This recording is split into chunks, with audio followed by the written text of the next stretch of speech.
الحمد لله. الحمد لله وكفى والصلاة والسلام على سيد الأنبياء والمرسلين. أما بعد، فأعوذ بالله من الشيطان الرجيم. بسم الله الرحمن الرحيم. رب اشرح لي صدري ويسر لي أمري واحلل عقدة من لساني يفقه قولي واجعل لي وزيرا من أهلي. رب يسر ولا تعسر وتمم بالخير. آمین یا رب العالمین. لیجیے ہم مختصر دہرائی کر لیتے ہیں، اس کے بعد جو ہے ہم اپنا آج کا سبق پڑھیں گے. تو اس میں سب سے پہلی چیز میں نے آپ کے سامنے رکھی تھی کہ لحن جلی کی چار غلطیاں ہیں جو کہ حرام غلطیاں ہیں، بڑی غلطیاں ہیں، نمایاں غلطیاں ہیں جن سے نماز فاسد ہو جاتی ہے. تو وہ غلطیاں کون کون سی ہیں؟ سب سے پہلی غلطی ان میں سے ہے کسی حرف کو دوسرے حرف سے بدل دینا. دوسری غلطی ہے کسی حرکت کو دوسری حرکت سے بدل دینا. تیسری غلطی ہے کسی حرف کو بے جا لمبا کر دینا. اور چوتھی غلطی ہے کسی حرف کو، یعنی لمبا حرف تھا اس کو کم کر دینا، جیسے جعلنا، جعلنا کی بجائے جعلنا پڑھ دینا. ٹھیک ہے جی. تو آگے ہم چلتے ہیں. آگے حروف آپ کے سامنے آ گئے ہیں. حروف کی تعداد یا تو 28 ہے یا 29 ہے. ٹھیک ہے جی. اور حمزہ اور الف کا جو فرق ہے وہ بھی الحمدللہ آپ نے دیکھ لیا تھا. دیکھیں، یہ بھی حمزہ ہے، یہ بھی حمزہ ہے، یہ بھی حمزہ ہے، یہ بھی حمزہ ہے، اور یہ بھی حمزہ ہے. اور الف کون سا ہے؟ وہ صرف اور صرف یہ الف ہے جو بالکل خالی ہے. ٹھیک ہے. اس کے اوپر کسی قسم کی کوئی علامت موجود نہیں ہے. اس کو ہم الف کہیں گے. زبر، زیر اور پیش، ان کو حرکات کہتے ہیں. اور جس حرف پر حرکت ہو اس حرف کو متحرک کہتے ہیں. جس حرف پر حرکت ہو اس حرف کو متحرک کہتے ہیں. کھڑی زبر، کھڑی زیر اور الٹا پیش بھی حرکات ہی کہلاتے ہیں. کھڑی زبر، کھڑی زیر اور الٹا پیش بھی حرکات ہی کہلاتے ہیں. اور بس ان میں فرق یہ ہوتا ہے کہ یہ ڈبل حرکت کے برابر لمبا کیے جاتے ہیں. جیسے مثال کے طور پر میں نے پڑھا حمزہ زبر ا، ٹھیک ہے، حمزہ زیر ای، حمزہ پیش او. تو اس کی جگہ پہ اگر کھڑی زبر کھڑی زیر اور الٹا پیش پڑھیں گے تو وہ کیسے پڑھیں گے؟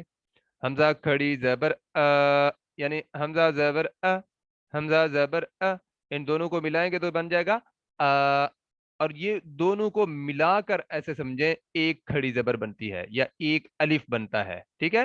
الف مدہ بھی اسی طرح ہوتا ہے. اس کو بھی ہم ڈبل حرکت کے برابر لمبا کریں گے. باقاعدہ ان کو جب ہم پڑھیں گے تو انشاءاللہ آپ کے سامنے ساری چیزیں واضح ہو جائیں گی.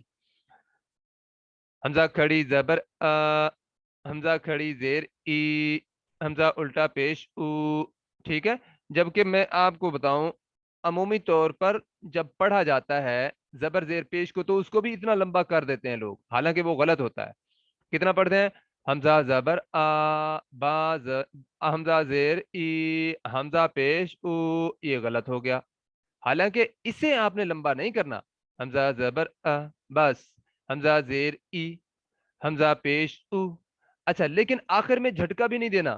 حمزہ زبر کر کے نہیں پڑھنا، حمزہ زیر ای کر کے نہیں پڑھنا، حمزہ پیش او اس طرح نہیں پڑھنا. ٹھیک ہے. جھٹکا بھی نہیں دینا اور لمبا بھی نہیں کرنا. بس آپ آواز منہ سے نکالیں اور اسے چھوڑ دیں. حمزہ زبر حمزہ زیر ای، حمزہ پیش او. ٹھیک ہو گیا. اور کھڑی زبر، حمزہ کھڑی زبر حمزہ کھڑی زیر ای، حمزہ الٹا پیش او. چلیں جی، اب ہم چلتے ہیں آگے. یہ حرکات کی ہم نے پریکٹس کی تھی. اس میں میں نے آپ کو بتایا تھا آپ نے خصوصی دو چیزوں کا خیال رکھنا ہے. ایک تو لمبا نہیں کرنا زبر کو، دوسرا آخر میں جھٹکا نہیں دینا. کر کے نہیں پڑھنا، ب ت ث ج اس طرح کر کے نہیں پڑھنا. ب ت ث ج ح اس طرح کر کے پڑھنا ہے. یعنی شروع میں آواز نکالنی ہے اور اسے چھوڑ دینا ہے بس. تو یہ ہم نے اس کی بھی پریکٹس کر لی تھی زبر کی. اب ہم جو ہے زیر کی پریکٹس کریں گے انشاءاللہ. آپ نے میرے ساتھ زیر کی پریکٹس کرنی ہے. تو وہ کیسے ہوگی؟ جب ہم پڑھیں گے، پڑھتے ہوئے میں آپ کو اتنا وقفہ دوں گا جتنا دیر میں آپ پڑھ لیں، تو آپ نے بھی ساتھ اتنی دیر میں پڑھنا ہے. ٹھیک ہے جی. حمزہ زیر ای. اچھا، اس کے اندر بھی آپ نے خصوصی خیال رکھنا ہے، یعنی لمبا نہیں کرنا اور آخر میں جھٹکا نہیں دینا. ای کر کے نہیں پڑھنا، بی کر کے نہیں پڑھنا، تی کر کے نہیں پڑھنا، سی کر کے نہیں پڑھنا. ٹھیک ہے؟ کیسے پڑھنا ہے؟ حمزہ زیر ای، با زیر بی، تا زیر تی، سا زیر تی. اچھا، تا کو پڑھنے کے لیے آپ کی زبان باہر نکلنی چاہیے، ہلکی سی نرمی سے گول کر اپنا کھلی کرتے ہوئے، زبان کو پھیلاتے ہوئے اوپر والے دونوں دانتوں کے کناروں سے جب لگائیں گے اور نرمی سے لگائیں گے تو وہ سا کی ادائیگی بالکل ٹھیک ہوگی.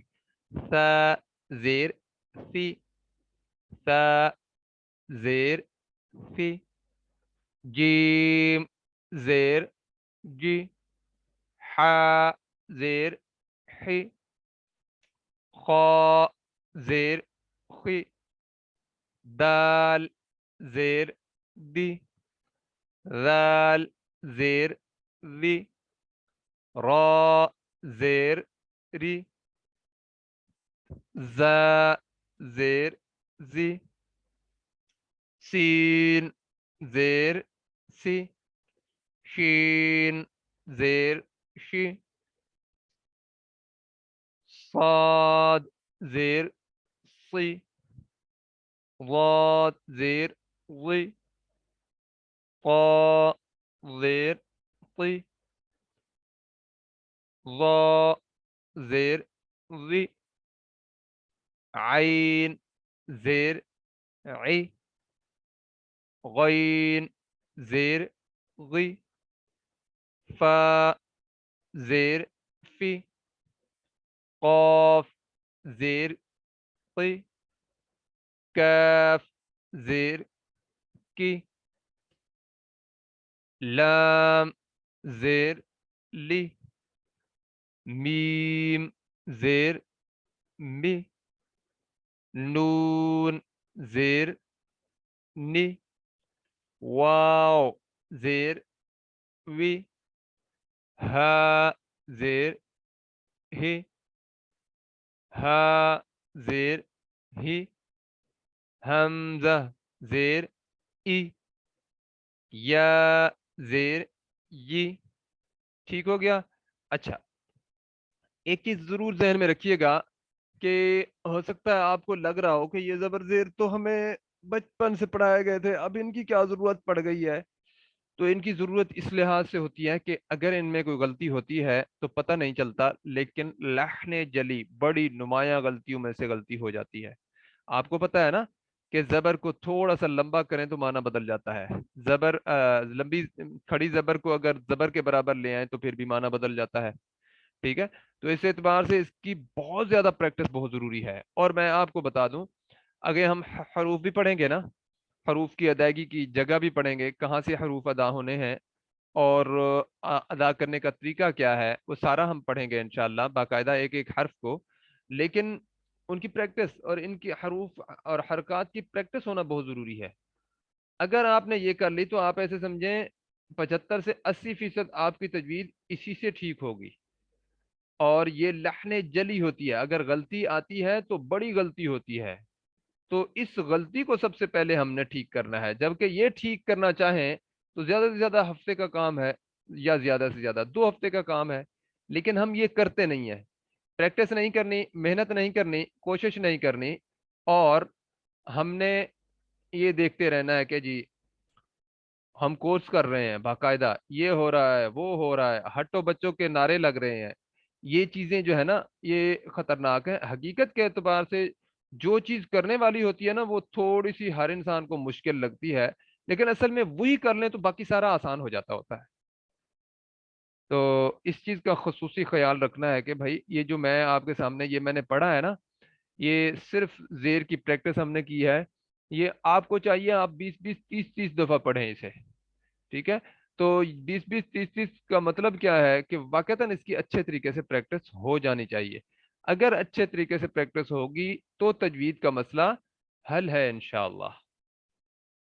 آگے ہم چلتے ہیں، آگے کیا چیز ہے؟ ہم نے زبر پڑھ لی ہے، زبر کی پریکٹس بھی کر لی ہے اور لفظوں میں بھی استعمال کر لی ہے۔ اب ہم زیر اور زبر دونوں کو ملا کر لفظوں میں استعمال کریں گے۔ دیکھیں، غین زبر غ، غاد زیر غی، غاضی، با زبر با، غاضبہ، غاضبہ کر کے نہیں پڑھنا، غاضبہ کر کے نہیں پڑھنا، غاضبہ کر کے نہیں پڑھنا، ٹھیک ہے؟ تو کیسے پڑھنا ہے؟ غاضبہ، برابر لمبا کرنا ہے، غاضبہ، ٹھیک ہے؟ اور میرے ساتھ آپ پڑھیے تاکہ آپ کی پریکٹس ہو جائے۔ غاضبہ، ف زبر ف، ہا زیر ہی، فہی، یا زبر یا، فہیا، ح زبر ح، فا زیر فی، حفی، ضا زبر ضا، حفظ، خا زبر خا، شین زیر شی، خاشی، یا زبر یا، خاشیہ، ح زبر ح، با زیر بی، حبی، طا زبر طا، حبیطا، ہاں جی، عین زبر ع، میم زیر می، عمی، لام زبر لا، عمیلا،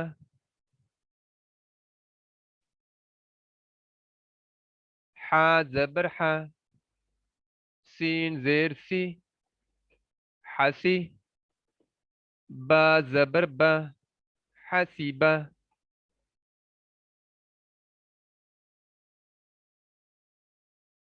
اچھا، حسیبہ، عین زبر ع، لام زیر لی، علی، میم زبر ما، علیمہ، عین زبر ع، ہا زیر ہی، عہی، دال زبر دا، عہیدہ، سین زبر سا، فا زیر فی،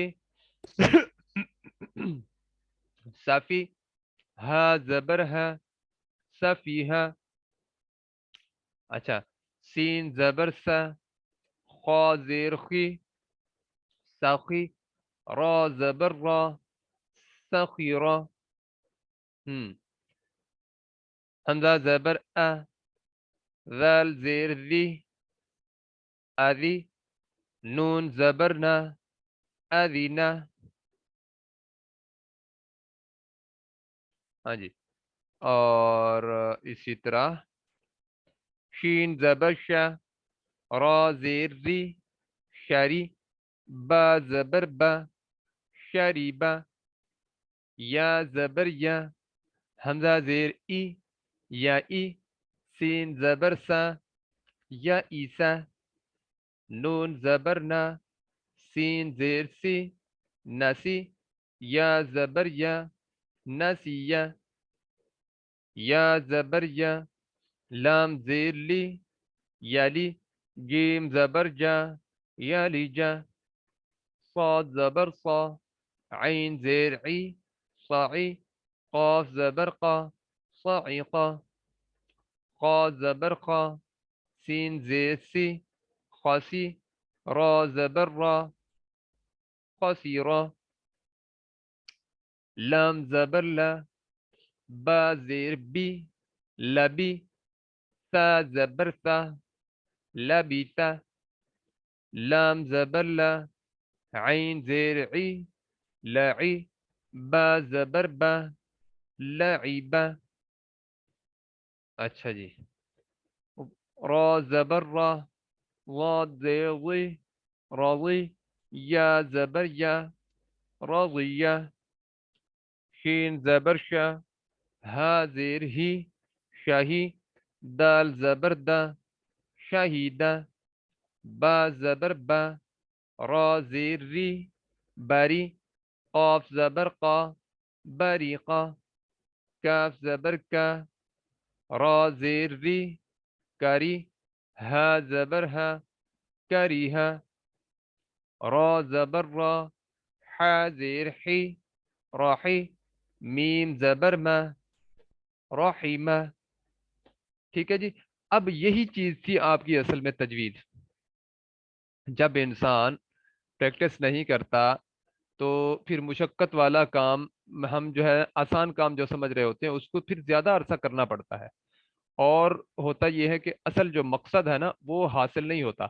اب آپ دیکھیں کچھ بچے ہوتے ہیں، ان کو لوگ پڑھاکو سمجھتے ہیں، لیکن ان کا کام کیا ہوتا ہے کہ وہ پینسل تراش رہے ہیں جی، پینسل تراشتے تراشتے پتہ چلا جی پینسل ہی پوری ختم ہو گئی ہے۔ اب ہوگا کیا، لوگ سمجھیں گے بھائی اتنا پڑھاکو بچہ ہے، یہ پینسل تراشتا رہتا ہے، یعنی پینسل تراش رہا ہے پڑھنے کے لیے کر رہا ہے، لیکن یہ پتہ نہیں ہے کہ مستقل ہی وہ پینسل ہی تراش کر رہا ہے۔ اور بھائی اس کے اندر کھیل بھی ہوتی ہے نا ایک قسم کی، کہ کٹتا جا رہا ہے، وہ دیکھ رہا ہے، بچے تو اسی طرح کھیل رہے ہوتے ہیں نا، پتہ چلتا ہے جی پینسل ختم ہو گئی، اب کیا کہے گا پاپا یا مما یا جو بھی ہے، بھائی آپ جو ہے نا مجھے پینسل لے کے دیں، میری پینسل ختم ہو گئی ہے۔ بھائی وہ پڑھائی اس نے ابھی تک بھی نہیں کی، لیکن کام وہ کر رہا ہے۔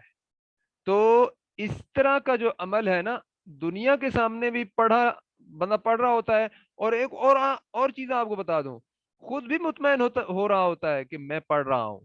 یہ ذہن میں رکھیے گا، یہ دھوکے ہم اپنے آپ کو خود بھی دیتے ہیں کہ بھائی میں یہ کام کر رہا ہوں، کیونکہ وہ لازم کام ہے۔ تو اصل جو کام ہوتا ہے وہ کیا ہے، وہ آپ کو وہ لوگ ہوں گے جو مطلب یہ ہے کہ غریب الغربا لوگوں میں سے بھی آپ کو مل جائیں گے، کہ جن کے پاس جو ہے یہ پینسل اور پینسل تراش اور یہ چیزیں نہیں ملیں گی، لیکن پڑھائی میں وہ آگے نکل جاتے ہیں۔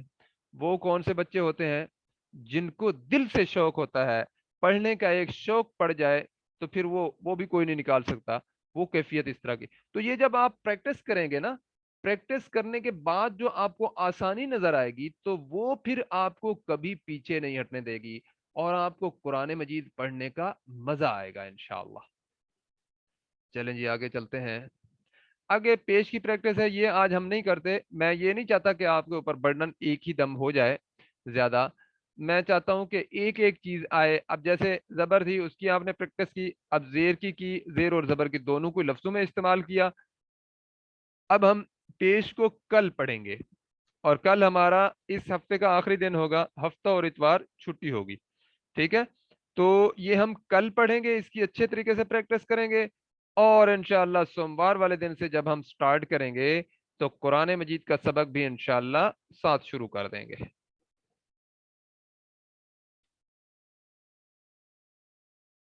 اچھا اب آپ دیکھیں، کھڑی زبر کی بھی پریکٹس ہم نے کرنی ہے، لیکن ابھی میں چاہوں گا کہ اس کی بھی پریکٹس، جو پریکٹس والا کام ہے وہ ایک کافی ہے، اس کی ہم ساتھ ساتھ کرتے رہیں گے۔ آگے ہم چند چیزیں دیکھ لیتے ہیں۔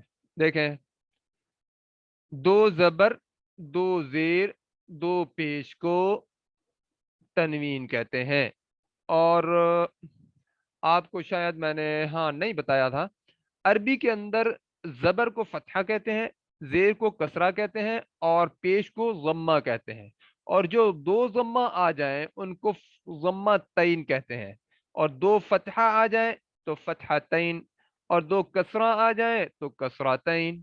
ٹھیک ہے؟ تو اس طرح پڑھا جاتا ہے، لیکن اس کو پورا، ان تینوں کو کیا کہتے ہیں؟ تنوین۔ دو زبر، دو زیر، دو پیش میں سے کوئی بھی علامت آ جائے تو اسے تنوین کہیں گے، اور جس حرف پر تنوین آ جائے اس حرف کو، تنوین کو نہیں، اس حرف کو منون کہتے ہیں۔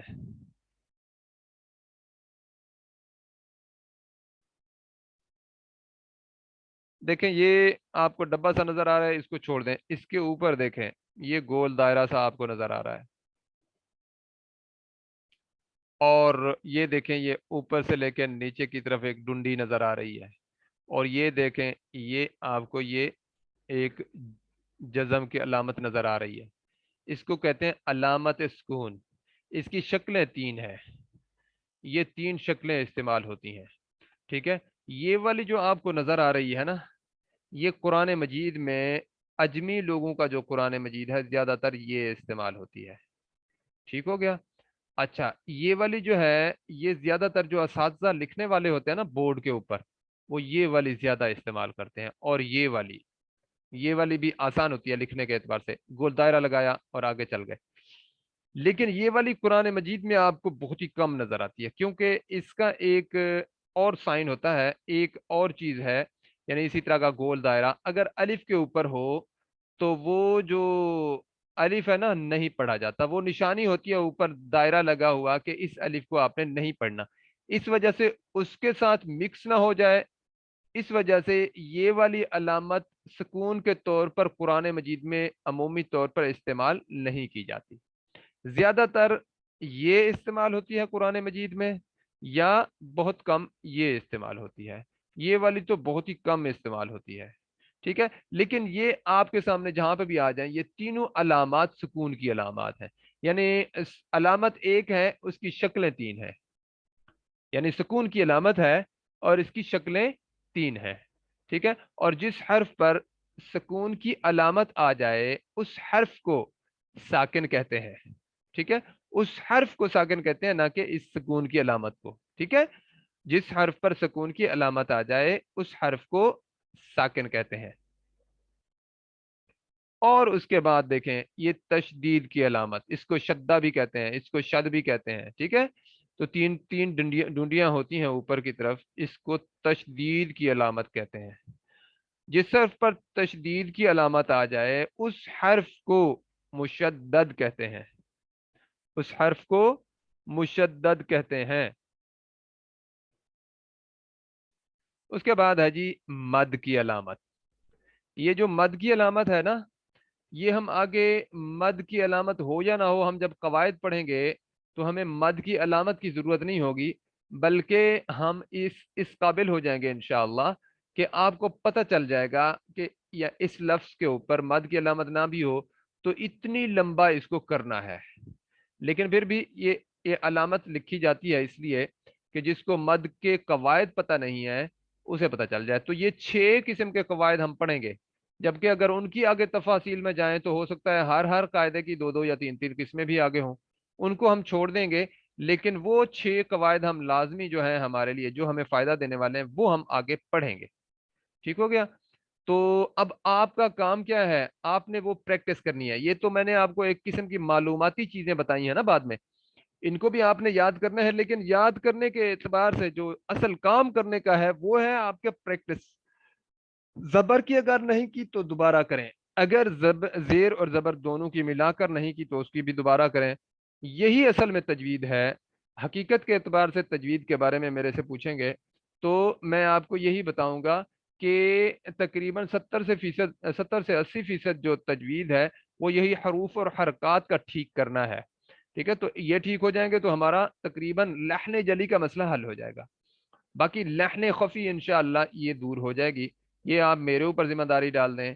اور جو لحن جلی والا ہے جو پریکٹس کرنی ہے، صاف ظاہر ہے آپ کی جگہ پہ اگر میں پریکٹس کر سکتا ہوتا تو میں ہو سکتا ہے کر دیتا، لیکن کیونکہ جو کام آپ نے کرنا ہے وہ میں کر نہیں سکتا، اس وجہ سے وہ آپ کو ہی کرنا ہوگا۔ ٹھیک ہے، آپ نے اس کی پریکٹس کرنی ہے اچھے طریقے سے، یہ ہم قواعد انشاءاللہ آگے پڑھیں گے، تو پھر ہم سوموار سے انشاءاللہ پوری مجھے امید ہے کہ ہم قرآن مجید کا جہاں پہ ہم نے سبق چھوڑا تھا وہاں سے ہم اپنا سبق شروع کر دیں گے، تاکہ جو پیچھے پہلی کلاسز میں آنے والے لوگ ہیں ان کو بھی اس چیز کا فائدہ ہو، اور زیادہ سے زیادہ یہ پیغام لوگوں تک بھی پہنچائے نا بھائی۔